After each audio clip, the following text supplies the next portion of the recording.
Qeveria miratoi paketën e re ligjore për ashpërsimin e masave të dënimit për disa vepra penale, ndër të cilat edhe veprën penale të pedofilisë, duke marrë shkas nga arrestimi i monstrës së Laprakës Ardian Prenjasi, i cili akuzohet për veprën penale rrëmbim dhe përdhunim të 10 vjeçarit AC. Kryeministri Berisha ju përgjigje dhe kërkesës së shoqërisë civile për rikthimin e dënimit me vdekje. Megjithse e cilësoi një akt monstruoz, zoti Berisha u deklarua kundër dënimit me vdekje, duke argumentuar në këtë mënyrë qëndrimin e tij. Opinioni i revoltur nga kjo ngjarje tronditëse kërkon ose janë zëra të shumë që kërkojnë rikthim në dënimit me vdekje. Mirë po, Shqipëria është antare e Këshillit të Evropës dhe heqja e dënimit me vdekje është një kusht për antarësinë në këtë institucion. Janë sot në mos gaboj 41 vende antare të Këshillit të Evropës. Asnjëra prej tyre nuk ka dënimin me vdekje, sepse dënimi me vdekje bie në kundërshtim të hapur me Konventin Europiane të Drejtave të Njeriut.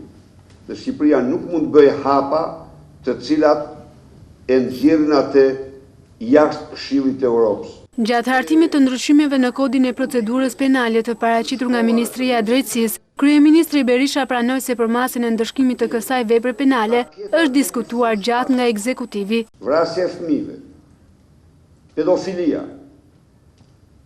duhet të marrë ndëshkimet më madhore, sepse por edhe ata që nuk qëndrojnë duhet marrin përgjegjësitë e tyre.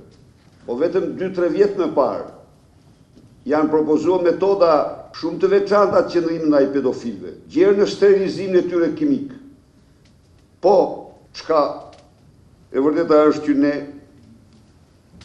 edhe në këtë paket do shprehen të gjitha qëndrimet. Kryeministri Berisha ju përgjigje dhe kritikave të instancave shtetërore dhe policisë së shtetit për parandalimin apo dhënien e duhur të dënimeve ndaj këtyre veprave penale, duke i cilësuar si sulme të papërgjegjshme. Të vesh në shinjestër një institucion i cili